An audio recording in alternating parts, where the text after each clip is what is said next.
Welcome to Pramoda vlogs. నేను మీ మోహన్ రావు దౌడేశ్వరపు. విజయనగరం బొండాడు వీధిలో ఏం చేసి ఉన్న శ్రీ శ్రీ శ్రీ మహాగణపతి కామాక్షి సమేత ఏకాంబరేశ్వర స్వామివారి ఆలయంలో క్రోధినామ సంవత్సరం ఉగాది ఉత్సవాలు అత్యంత వైభవంగా జరిగాయి. ఈ కార్యక్రమాల్లో భాగంగా ఉదయాన్నే ప్రాతకాల అభిషేకం జరిగింది అమ్మవారికి. సాయంత్రం బ్రహ్మశ్రీ లక్కోజు ఓంకారాచార్య సిద్ధాంత గారిచే పంచాంగ పఠనం జరిగింది. అనంతరం దేవాలయంలో అర్చకత్వం వహించి దేవాలయంతో ప్రత్యేక అనుబంధం కలిగిన బ్రహ్మశ్రీ సూరిబాబు పంతులు గారికి దేవాలయ పాలక మండలి వారు మరియు లక్కోజు ఓంకారాచార్య సిద్ధాంతి గారు చిరు సత్కారం చేశారు. మరియు దేవాలయంలో ప్రతి శుక్రవారం శ్రీ లలిత సహస్రనామ స్తోత్రం అర్థం వివరిస్తూ ప్రవచనం చేస్తున్న శ్రీ బి రమేష్ గారికి దేవాలయ పాలక మండలి వారు మరియు జిల్లా స్వర్ణకార సంఘం అధ్యక్షులు బ్రహ్మశ్రీ జానాప్రసాద్ గారు చిరు సత్కారం చేశారు. మరియు ఆలయ అర్చకులైన అండలూరి గంగాధరాచార్య సిద్ధాంతి గారికి మరియు కాకినాడ వెంకటరమణ సిద్ధాంతి గారికి ఆలయ పాలక మండలి వారు చిరు సత్కారం చేశారు. ఈ విశేషాలని ఈ వీడియోలో మనం చూద్దాం. నా ఈ వీడియోని అందరూ లైక్ చేసి షేర్ చేయండి. మరియు ఈ వీడియో ఎలా ఉందనేది కామెంట్ చేయండి. అందరికీ క్రోధినామ సంవత్సర ఉగాది శుభాకాంక్షలతో వీడియోలోకి వెళ్దాం.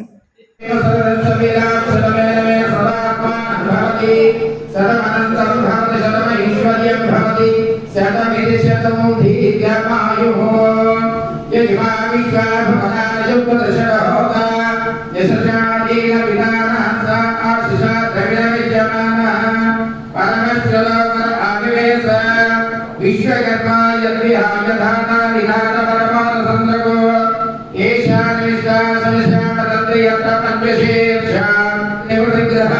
విరాట్ విశ్వకర్మ భగవాన్ దివ్యాగ్రసిద్ధిరస్తు శాంతిపుష్టించాస్తు సభగం సమస్తు పునరపి విశ్వేభ్యో బ్రాహ్మణేభ్యో శుభం భవతు సర్వ సంపదస్తు తథాస్తు తథాస్తు తథాస్తు.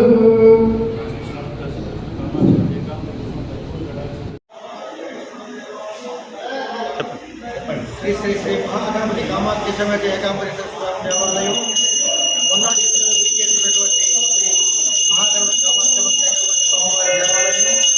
ఈ యొక్క దేవాలయంలో ప్రతి పర్వదినాలు కూడా ప్రత్యేకమైన కార్యక్రమాలు జరుగుతున్నాయి. ఈరోజు ఉగాది సందర్భంగా ఈ యొక్క దేవాలయంలో ప్రత్యేక కార్యక్రమాలు జరుగుతున్నాయి.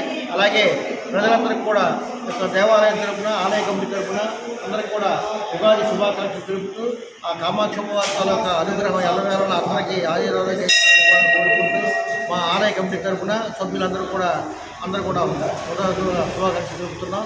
అలాగే సాయంకాలం ఈరోజు జరిగే కార్యక్రమాలు అమ్మవారికి ఉదయం నుంచి కూడా ప్రత్యేక పంచామృత అభిషేకాలు, అలంకరణ, అర్చన కార్యక్రమాలు జరుగుతున్నాయి. అలాగే సాయంకాలం 5 గంటల నుంచి మహిళలచే లలితా సహస్రనామ పారాయణ, భక్తి గీతాలు, అనంతరం 6 గంటల నుంచి 7 గంటల వరకు 7:30 వరకు ప్రముఖ పురోహిత బ్రహ్మశ్రీ లక్కోజు ఓంకారాచార్య గారి పంచాంగ శ్రవణ కార్యక్రమం కూడా 7:30 వరకు జరుగుతుంది. అనంతరం పంచహారతలు, అమ్మవారికి మంత్రపుష్ప నీరాజన కార్యక్రమాలు, తీర్థ ప్రసాద వితరణ కార్యక్రమం కూడా జరుగుతుంది.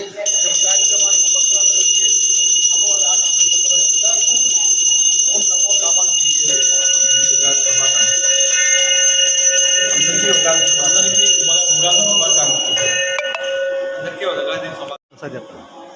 అందరికీ ఉగాది శుభాకాంక్షలు. మీరు ఎంతో శ్రమపరిచి ప్రతి కార్యక్రమాన్ని కూడా మాకు యూట్యూబ్లో ప్రజలకు అందిస్తూ మాకెంతో ఈ దేవాలయానికి అభివృద్ధికి అంటే ప్రచారకర్తగా మీరు వ్యవహరిస్తున్నందుకు మీ యూట్యూబ్ ఛానల్ వారు ఎవరు ప్రమోద వ్లాగ్స్ యూట్యూబ్ ఛానల్ వారికి ప్రత్యేక ధన్యవాదాలు తెలుపుతూ ఆ కామాక్షి తల్లి ఎల్లవేళ మీకు ఇంకా ఈ యొక్క ఛానల్ని అందించేటట్టుగా ఉండాలని ఆశీర్వాదం కోరుతూ హృదయపూర్వక మీకు కూడా మా ఆలయ కమిటీకి ధన్యవాదాలు తెలుపుతున్నాను.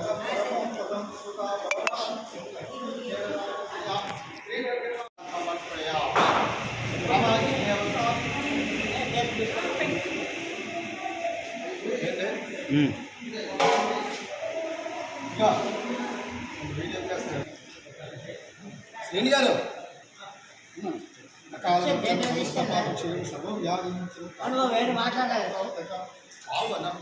అసలు మాట్లాడుతున్నటువంటి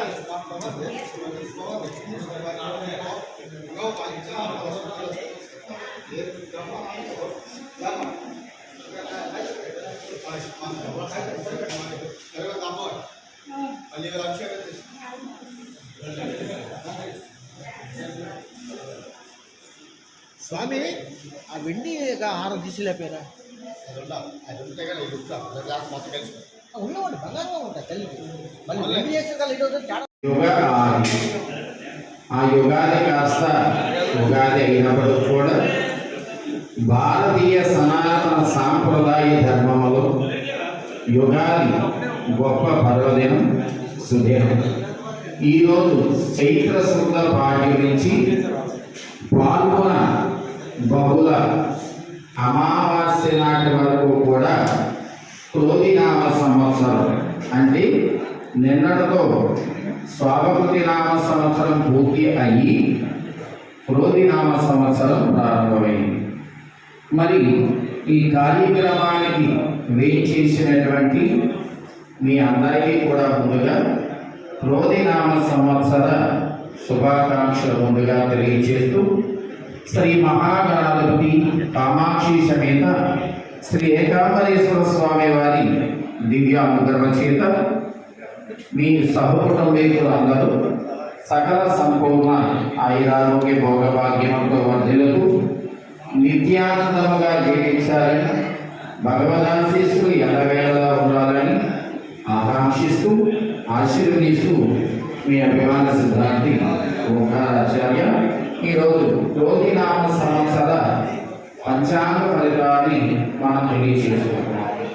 ప్రపంచ దేశాలన్నిటిలో కూడా క్యాలెండర్ మాత్రమే ఉంటుంది, కానీ ఒక భారతదేశం మాత్రమే ఇది వేదభూమి, కర్మభూమి, పుణ్యభూమి. ఇటువంటి భారతావనిలో మాత్రమే పంచాంగం అనేటువంటిది ఏ సంవత్సరానికి ఆ సంవత్సరం మనకు వస్తుంది.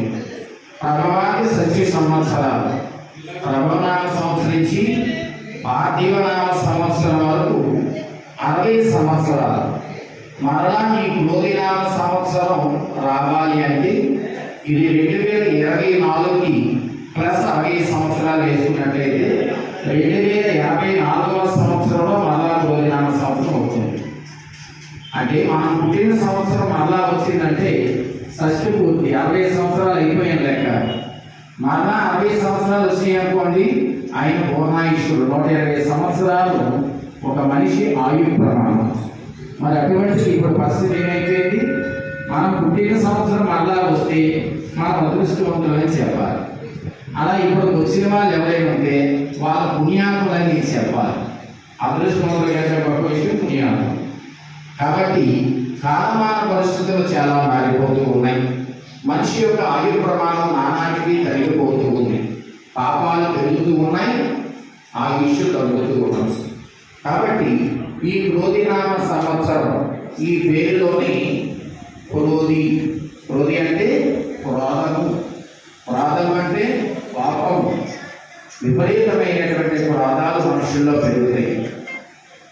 ఇది ఈ సంవత్సరానికి ఉండేటువంటి. గత సంవత్సరం స్వాభకులు కొంత ప్రశాంతమైన వాతావరణం కలిగి ఉంది. యుద్ధాలు వంటి ఉత్పన్నం కావాల్సి వచ్చినా అవి సమసపోయి ప్రజాక్షేమంగా ఉన్నాం. మరి ఈ సంవత్సరం ఎలా ఉండబోతుంది, ఈ సంవత్సరం గ్రహగోచార ప్రకారంగా మనకి ఏ విధమైనటువంటి పరిస్థితులు చోటు చేసుకోబోతున్నాయనే విషయాన్ని కూడా మనం సవిస్తరంగా తెలుసుకుందాము. అందరూ కూడా శ్రద్ధగా ఆలోచించాలి. పంచాంగం శ్రవణం అనేటువంటిది, శ్రవణం అంటే వినడం. మరి నేను చేసేది ఏమిటి, పంచాంగ పఠనం. ఈ సంవత్సరం ఏ రాశి ఉన్నది, గ్రహగోచారం ఏమిటనేది నేను చదివి చెప్పడానికి పఠనం అంటారు, మీరు వినేటువంటి దాన్ని శ్రవణము అని అంటారు. మరి పంచాంగ ఫలితాలు ఈ సంవత్సరం నవనాయకులైనటువంటి ఆదిత్యాల నవగ్రహాలు ఏ విధమైన గోచారంలో ఉన్నారు, దీని వలన దేశానికి ఏ విధంగా ఉండబోతుంది, రాష్ట్రానికి ఏ విధంగా ఉండబోతుంది, ద్వాదశ రాశుల వారికి ఏ విధమైనటువంటి ఫలితాలని ఇవ్వబోతున్నాయి, ఈ సంవత్సరం మౌఢ్యం యొక్క ప్రభావం ఏమిటి, శుభాశుభ కార్యక్రమాలు, చిన్న కత్తెరి, పెద్ద కత్తెరి అనేటువంటి కత్తెరి వివరములు, అలాగే ఈ సంవత్సరం మనకి గ్రహణాలు ఏమున్నాయి.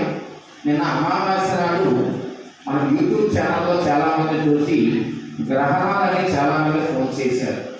అంటే గ్రహణం అనేటువంటిది మన దేశంలో కనిపిస్తే మాత్రమే, ఏ ప్రాంతానికైతే కనిపిస్తుందో ఆ ప్రాంతం వారు మాత్రమే గ్రహణ నియమాలు పాటించవలసి ఉంటారు. ఎక్కడో అమెరికాలో గ్రహణం అనుకుంది, మనం ఇక్కడ గ్రహణ నియమాలను పాటించవలసిన అవసరం ఈ విధంగా లేదనే విషయాన్ని గమనించాలి. గ్రహణాలు ఎప్పుడు వచ్చినా అమావాస్యకి లేదా పౌర్ణమికి మాత్రమే వస్తాయి. మిగతా ఈ ఏకాదశికి, షష్ఠికి అటువంటి రావు. ఈ విషయాన్ని కూడా మనం తెలుసుకోవాల్సిన విషయం. ఇప్పుడు పౌర్ణమి వచ్చినా గ్రహణాలని ఫోన్ చేస్తూ ఉంటారు, ఇప్పుడు అమావాస్య వచ్చినా గ్రహణాలు ఉన్నాయని ఫోన్ చేస్తూ ఉంటారు. అలా ఉండవు. ఈ క్రోధినామ సంవత్సరంలో కూడా భారతదేశంలో కనిపించే గ్రహణాలు ఏవి కూడా లేవు అనేటువంటి విషయాన్ని అందరూ కూడా గమనించగలరు. శ్రీ క్రోధినామ సంవత్సర పంచాంగ ఫలితము ఈ సంవత్సరం వర్షాధార ప్రభావాలు ఏ విధంగా ఉన్నాయి, నవనాయకుల్లో శుభులు ఎంతమంది, పాపగ్రహాధిపత్యం ఎంతమందికి వచ్చింది అనే విషయాన్ని సవిస్తరంగా తెలియజేస్తున్నాను. శ్రద్ధగా ఆలోచించండి. ఈ సంవత్సరం రాజు సస్యాధిపతి, నీరసాధిపతి కుజుడు. అంటే ఈ సంవత్సరానికి రాజు ఎవరు? క్రోధినామ సంవత్సరానికి కుజుడు. అంటే ఇది ఎలా వస్తుంది అంటే ఈరోజు మంగళవారం జయవారముతో మనం ఈ ఉగాది పండుగని నిర్వహించుకుంటున్నాం. ఈ వారాధిపతి కుజుడు అవుతున్న కారణం చేత ఈ కుజుడు ఈ సంవత్సరానికి రాజు అవుతాడు. ఒకవేళ వచ్చే సంవత్సరం గురువారం నాడు కానీ ఉగాది పడిందనుకోండి, ఆ సంవత్సరం దేవగురు బృహస్పతి రాజు అయ్యే అవకాశం ఉంటుంది. కాబట్టి ఈ సంవత్సరానికి కుజుడు అధిపతి అవుతున్నాడు. సస్యాధిపతి, నీరసాధిపతి కూడా కుజుడు అవుతున్నాడు. మైత్రి, సైన్యాధిపతి, ఆజ్ఞాధిపతి, మేఘాధిపతి శని భగవానుడు అవుతున్నాడు. ధాన్యాధిపతి చంద్రుడు అవుతున్నాడు. రసాధిపతి గురువు. ఈ నవనాయకుల్లో 7గురికి ఆధిపత్యము, పాపులకు 2 ఆధిపత్యము, శుభులు అయినటువంటి శనికి 4 ఆధిపత్యాలు, కుజుడికి 3 ఆధిపత్యాలు వచ్చే చేతలు రావటం వలన రాష్ట్రంలో పరిస్థితులు అనుకూలంగా ఉండవు. అంటే శుభగ్రహాలకు ఆధిపత్యం కట్టి పాపగ్రహాలు శని కుజులకి ఆధిపత్యం ఎక్కువ రావటం వలన ఈ సంవత్సరం రాష్ట్రంలో ఫలితాలు అనుకూలంగా లేవనేటువంటి విషయము గోచారం చెప్పబడుతుంది. అలాగే ఈ సంవత్సరం పాలకులు అనేక ఒడుగుడుగులు ఎదుర్కోవలసి వస్తుంది. పాలకులు అంటే ఎవరండి?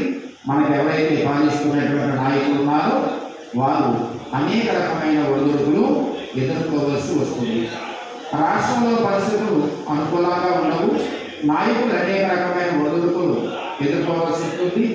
కేంద్ర రాష్ట్రము అనేకమైనటువంటి నూతన పథకాలు ప్రకటించి వాటిని అమలుకు తీవ్రంగా కృషి చేస్తుంది.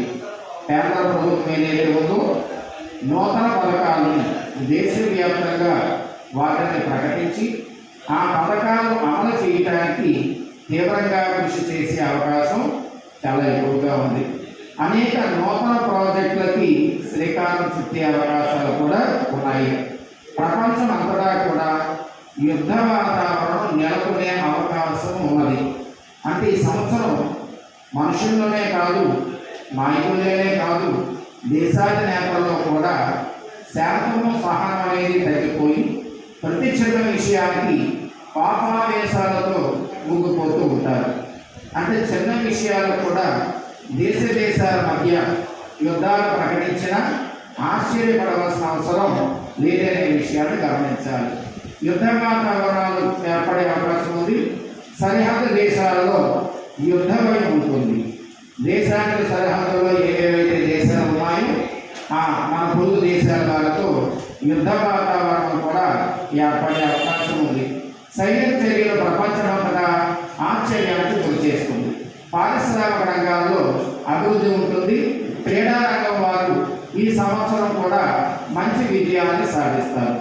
ఈ సంవత్సరం మన భారతదేశ క్రీడా రంగం ఏదైతే ఉందో ఆ క్రీడా రంగంలో అన్ని దేశాలతో మనం ఆ పోటీలలో విజయ పతాకాన్ని ఎగరవేయడం అనేటువంటి జరుగుతుంది. అలాగని శాస్త్రీయ సాంకేతిక రంగాలు కూడా బాగుంటాయి. ఆర్థికంగా మన పరిస్థితి చాలా బాగుంది.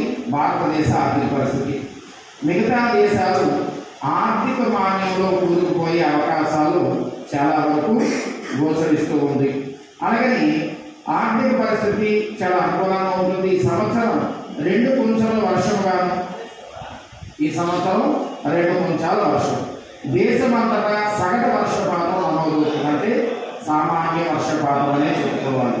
కొన్ని ప్రాంతాల్లో అధిక వృష్టి, మరికొన్ని ప్రాంతాల్లో అనావృష్టి, అగ్ని ప్రమాదాలు, రైలు ప్రమాదాలు, విమాన ప్రమాదాలు వంటివి పెద్ద పెద్ద వాహన ప్రమాదాలు జరిగేటువంటి అవకాశం ఈ సంవత్సరం ఎక్కువగా గోచరించే అవకాశం ఉంది. ఈ సంవత్సరం మనం తెలుసుకున్నట్లయితే వాహన ప్రమాదాలు ఎక్కువగా ఉన్నాయి.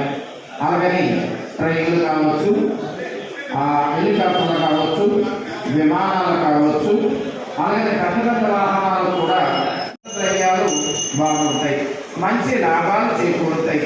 వెల్లుల్లి వంటివి విపరీతమైన ధరలు పెరిగేటువంటి అవకాశం ఉంది. వరి, గోధుమ వంటి పంటలు దిగుబడులు పెరుగుతాయి. దేశంలో ఆహార ధాన్యాలు సమృద్ధిగా ఉంటాయి. అరటి, కొబ్బరి మంచి ధర ఉంటుంది. కాఫీ, టీ పొడి, తేయాకు వంటివి దిగుబడులు ఎక్కువగా ఉంటాయి. ఇసుక నేలలు, ఎర్ర భూములు బాగా పంటలు పండించేటువంటి అవకాశం గోచరిస్తుంది.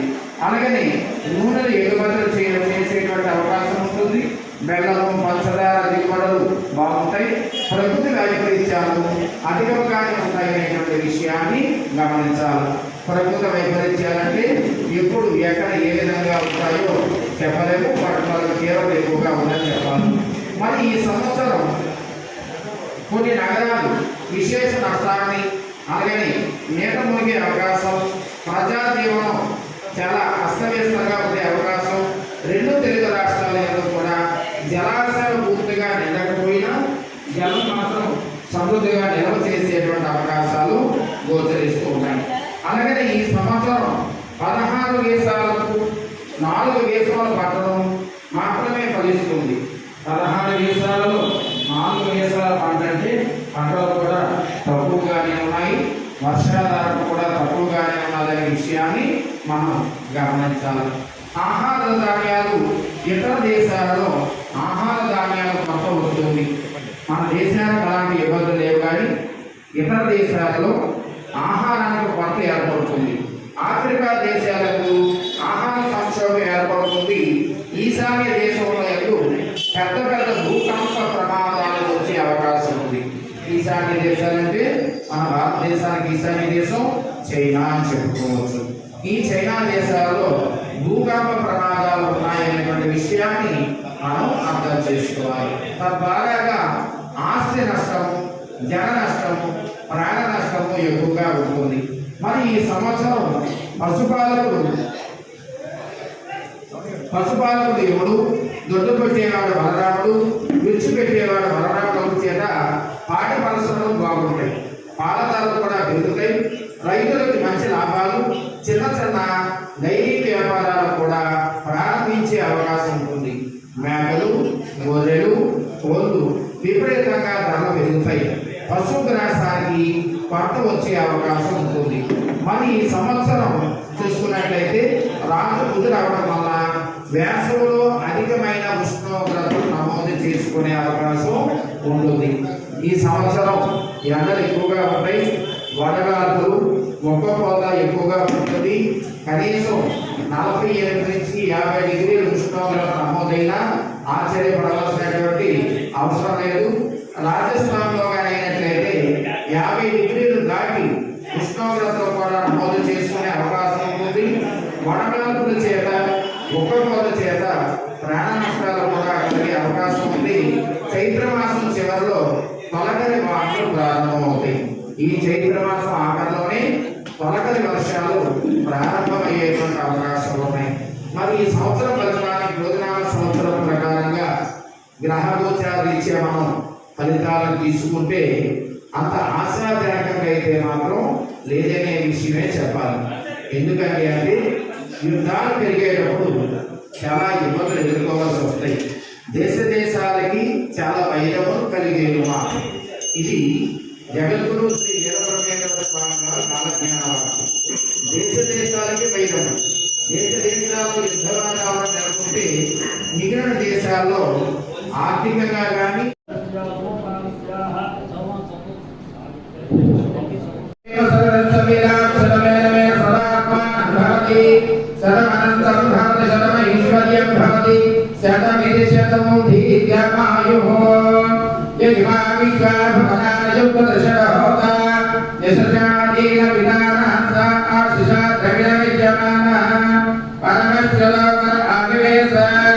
विश्वकर्मा यद्विहायधाना विधान परमान संदको ईशान विश्वास समश्यामतन्त्र यत्र पंचशीर्षा परमेहगमाहो यो न विनाशत यो विधाता यो नस्ततो अभ्य सत्यजाना यो देवानां नाम देवगन्धस्नानि भवनानि यज्ञ शतजीवेन सहस्रवीरां शतमेन मेन शतात्मानं भवति शतमनन्तं भवति शतमैश्वर्यं भवति शतविदिशतं दीर्घमायुः श्रीमद्गायत्रे विग्रह विराट विश्वकर्म भगवान् दिव्याङ्गसिद्धिरस्तु शान्तिपुष्टिश्चास्तु सर्वं समस्तु परमे विश्वेभ्यो ब्राह्मणेभ्यो सर्वं भवतु सर्वसम्पदस्तु तथास्तु तथास्तु